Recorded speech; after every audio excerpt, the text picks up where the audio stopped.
I'm Scott, the Everyday Vlogger, and for a lot of you, the thing that's most important in making a vlog is literally just grabbing a camera and going and making the vlog. It's hard to get started, it's hard to keep going, it's hard to keep the momentum up, and there's so many pieces that have to happen that it's easy to simply not do it. I mean, let's face it, normal people don't do anything if they don't have to, and so pushing yourself to make a vlog, even if it's just once a month, can be pretty tough for a lot of people. And if your gear and your processes aren't making that super simple for you, then it's going to be that much harder. For a lot of vloggers, and it depends on what you're doing for sure, I have found that the GoPro may be the absolute best tool for you. I want to talk about that a little bit, because if you're new to vlogging or you just haven't tried using a GoPro, you may be thinking, why would I want to go down this path that is an action cam that is so not what I would want to do for a vlog? It doesn't really make sense. Does it, Scott? Well, it might. GoPro has a lot of situations where it works really well, so I want to talk about that. So first, yes, GoPro is an action cam, and that means a few things. One, it is an extremely high quality action cam. Even a older model is going to have a very high resolution, 5K or higher, going back quite a few generations.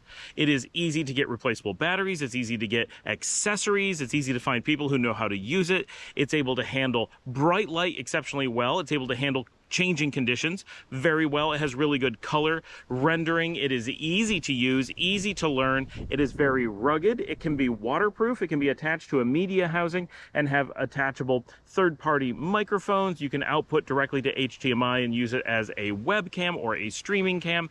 You can do so many things with it. It has good enough microphones for a lot of people built in. Its media mod has a microphone extension, a small boom that's built into it. There's just so much going on with the GoPro and so much amazing technology that goes into it that it's easy to overlook just how powerful and useful it is if you start to think of it, although it is an action cam. As an action cam, there are a few aspects of the GoPro that we need to be aware of when you're making decisions about whether this is going to work for you. The most important one is that it is a super wide angle fixed lens. You can't focus it. It's infinity focused, and anything that is closer than infinity is going to be just a little bit more out of focus as it approaches the camera.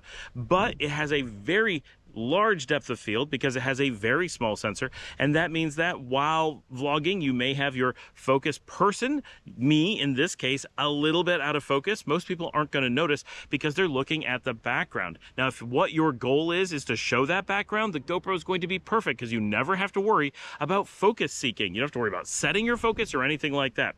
Generally, you don't have to worry about your exposure either. For most situations, the GoPro is going to take care of itself, and you're not going to get a lot of that wonky waving around kind of exposure problems that you're likely to get with a Sony ZV-1, for example. So some stability in your picture is really a big deal and something that a lot of people find very valuable. If you want to be able to walk around with your camera and you're not just speaking with your face in the camera, but instead you're showing other things, then the GoPro is going to be really good because you have that large depth of field and you don't have to worry about picking a subject while you're moving around. And then you don't have the problem with your upfront blur being there from your subject. So in those cases, the GoPro becomes extra strong. And that is, if that's the kind of stuff you're doing, if you're walking around like I do in a lot of my videos, the GoPro is absolutely excellent. It's small and light, it's so easy to use, it fires up relatively quickly, and I'm able to grab things on the street, and because I don't have to worry about what it's focusing on, I don't have to worry about subject detection, I'm able to simply point it more or less at anything that's going on, and I capture everything that's there. And because of the high resolution, if I need to punch in, I have those options quite a bit. It gives me a lot of flexibility while able to get a really high quality image the majority of the time, which people find very pleasing and very acceptable. Probably the biggest strength of the GoPro is its ability to be used while in motion. Right now I'm in dappled light, which is a real challenge for a lot of cameras, and I'm hand holding as I walk. Now this is something that vloggers do that most other people do not. So if you're doing studio work or whatever, you're not gonna have to worry about this kind of thing, and normal cameras, larger cameras, more traditional cameras are gonna have an edge. But here, when you're moving around, the GoPro is about as good as it gets. Each new version has even better stabilization technology, and there there is some new stabilization offerings from GoPro to take this to an even higher level, but the built-in and older versions still have such excellent stabilization that you can easily walk around and do some heavy motion activities, and of course including sports and that kind of thing, which is what it's really built for. But if you're just a vlogger like me and you want to be able to walk city streets, which is a really common thing that I do, I'm constantly walking neighborhoods and showing houses or churches or just activities going on in the street food, I'm able to capture that really easily, and I don't have to be on a tripod. I don't have to have someone else with a gimbal holding the camera. I have just a tiny device. I can hold the camera in my hand or just hold it on a stick like I am now, and regardless of the light conditions, regardless of my movement, I'm trying not to be too jerky with it, but I'm not doing anything special. I'm literally holding a selfie stick, and the camera's able to get images that are this stable. This is the GoPro 11 that I'm using right at the moment. A lot of my channel, my everyday channel, not my everyday vlogging channel that you're watching now, but rather my actual vlog that actually comes out every day, the majority of that is shot on a GoPro 12, sometimes an 11, sometimes a 9. I have 3 GoPros and I use them every day. And because they capture light so well, because they capture detail so well, because they get my scenery, my background, the things that the walking around that I'm doing, because I'm able to move and keep it steady, and because the audio is actually so good, I don't need to use a lavalier. I can, and many times I do. But because the onboard audio is so good, I'm able to use that for a lot of cases. And that's really important. That allows me to do a lot of things quickly and easily, and without a lot of extra editing, without a lot of extra equipment. I'm able to get an entire production studio in the palm of my hand effectively for a very little amount of money. Even brand new, depending on what you do, you can get a brand new GoPro 12 full high-end model for as low as $299. There's some caveats with that, but that's generally what people pay for their first GoPro. And if you're getting a used one or an older model, you can get it for even less, or in some cases, maybe you don't need the full-blown Hero Black model, but generally that's what you're going to want for vlogging. But that's the highest end model, $299. That makes it very difficult to justify much of anything else if you're doing this type of work, because it does such a good job at such a low price and makes it all so easy. Under extremely hot and bright conditions, your GoPro is likely to outperform many of its competitors. Now, it'll still overheat, but most cameras are going to overheat in a matter of minutes. The GoPro is able to go more under extreme conditions, but real-world conditions that I use all the time, in more like 20 minutes. Now, there are some competitors in the action camera space, such as the DJI Action 4, that is actually able to go a little bit longer, but most of the cameras are relatively similar in this space. Action cams in general have some of these advantages because they're a little bit bigger than some of the super mini cams, and they're not trying to squeeze in as many features. They don't have the external lenses or whatever. Those things can create even more overheating. So for outdoor conditions where you're pushing your camera a little bit harder, the GoPro often performs extremely well. And the GoPro 12 is a little bit better than the ones of the past. So this is an area that they're improving in. But because I'm able to select a few different lens options, because I have such a high quality image, such a high resolution image, I'm able to do things like punch in, punch out, and have some flexible footage. I can even do open gate recording, where I'm recording a closer to square image, still at this incredibly wide angle, so I can cut full 4K vertical and 4K horizontal out of the same image. I can record above 4K, which gives me some additional editing options. There's just so many things you can do. You also have color profiles. You have the standard flat, normal, and vivid, but you can also go to log formats. You have the choice of 8 or 10-bit color depth. So you really can do a lot. There's a reason why GoPro is often used for cinema work, because it has so much flexibility, such a high quality sensor. Every piece of it is really built so well that it's able to be used in some of the most demanding situations and produce just amazing results. Now, of course, all that power and all those options come with some caveats, especially at the price point. So where does the GoPro really start to struggle? Well, if we take it into, now what a lot of vloggers don't think about is workflow. At least you don't think about it too much when you get started. Later, once you're doing this all the time, your workflow is going to be something you think about all the time. When we take the GoPro into super low light is when it really starts to fall down. Its tiny sensor and its tuning towards just a large depth of field and such make it very difficult to handle. lower light, but it has to be tuned for something. So that's where your trade-off is going to be. That is by far its biggest trade-off. And of course, we also have the trade-off that we don't have change of focus. We don't have the ability to change our lenses, anything like that. So those things are significant. If you need that flexibility, you're going to want another camera, or you're going to want to at least have more than one camera. For me, I find that using a GoPro for many of my daily tasks, but switching to other cameras for specialty things works incredibly well. So much of the time, the GoPro is the right tool, and it gives me a great workflow, which we're going to talk about in a minute. But if I want to do something specialty, absolutely, I have other cameras, and I don't rely on just one. But if I was doing a general purpose vlog, in many cases, especially if it's a travel vlog, especially if it's a very casual vlog or anything where this type of framing or the walk around framing is stuff that's going to work really well for you, then I might want to just use a GoPro all the time, not worry about anything else, or maybe supplement with just my phone, which generally phones have a little bit different set of options.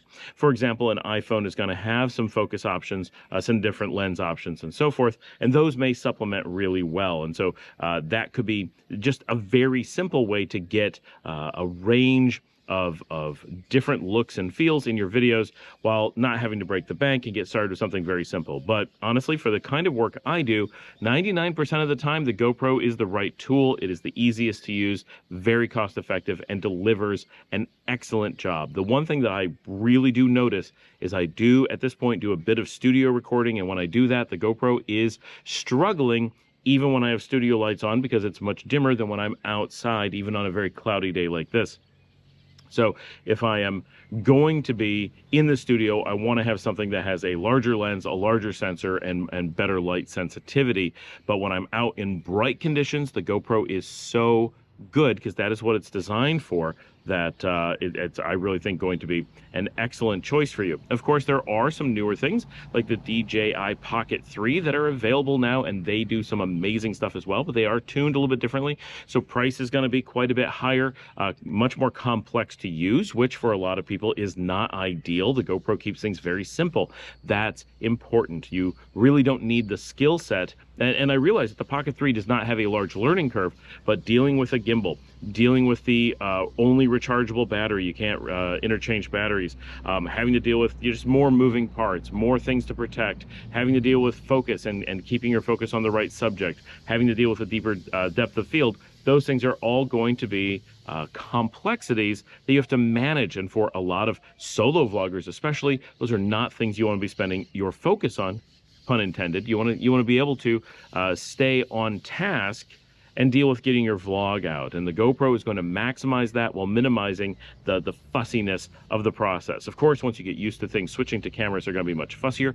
Could be exactly what you need. Just be prepared that there are major advantages to having a simple workflow and a simple tool set that reliably delivers something. And what you see on the screen is so reliably what you're going to get on the GoPro that I know as a vlogger, I just love that I can turn it on, see what's going on, hit record, and I know we're going to have really good usable footage time after time after time. That's important. Now, I do want to point out, in our earlier part of the video, we were on an extremely windy day and attempting to use a large microphone separate from the GoPro to keep that wind down. And something I have discovered, because I've been testing this, is that the GoPro's own mic absolutely does a better job in wind than anything else I can find attached to the GoPro.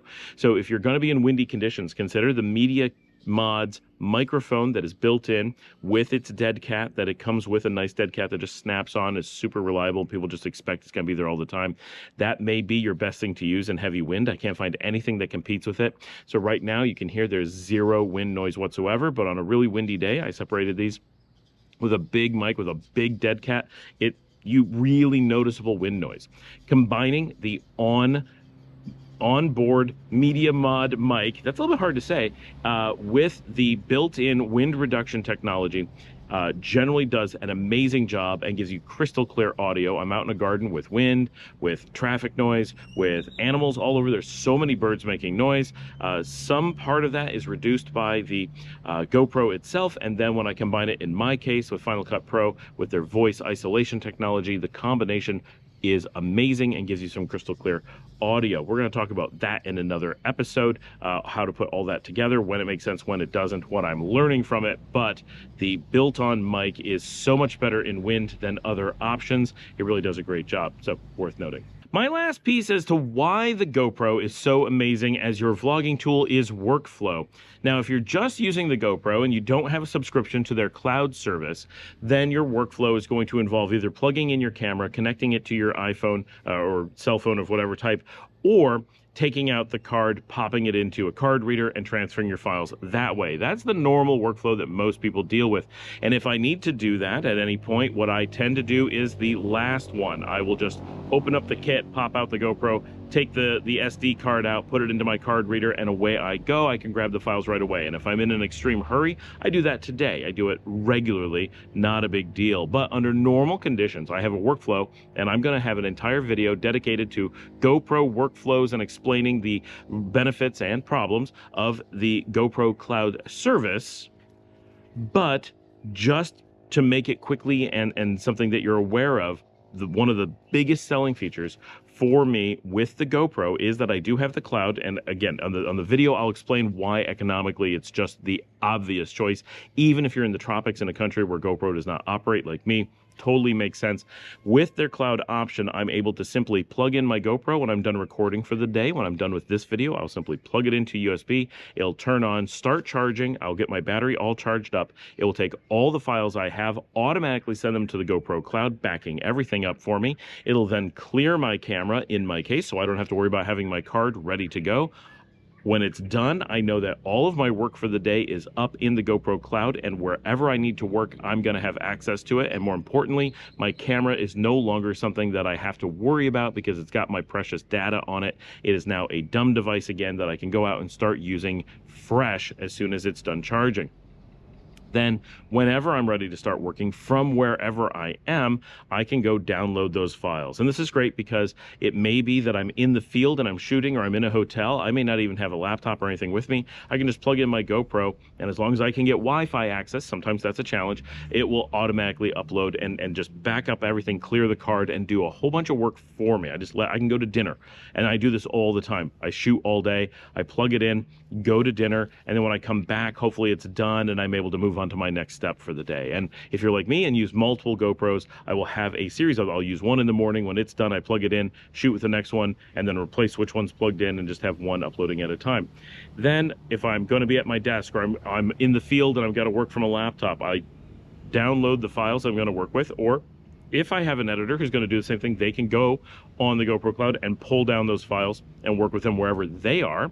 So this gives me a freedom of location once I've done this automatic backup, and then I'm able to work with those files and know that they're already existing in the cloud. So when I'm done doing whatever editing I need to do, and I'm sure that my final product is done, then I can delete those files. I don't have to store them locally. I don't have to worry about it because I know they're backed up and I have an archival copy online. And that workflow has been absolutely crucial to me as an everyday vlogger producing a truly insane amount of content. I'm able to do so in many situations because that workflow makes it so easy. And I wouldn't be able to do that without GoPro. So I've been very thankful to them for that. So that is my set of why I think GoPro, until you are at a point where you're really comfortable with your product, or you're doing something completely different where, for example, you're going to be doing a ton in the studio.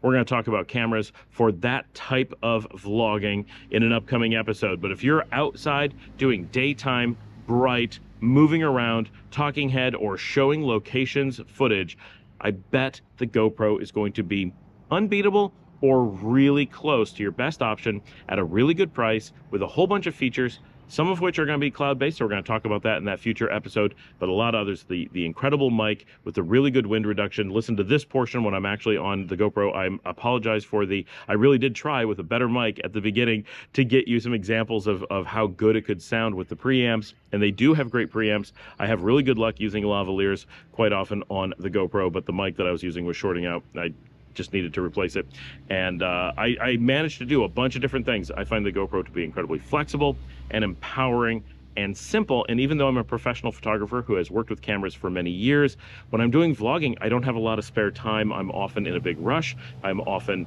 alone. I just have a lot of technical challenges to being able to do all the pieces that I need, and GoPro simplifies that to a point where I'm able to just grab and go and know that I'm going to get the things that I need to make an incredible show time after time after time.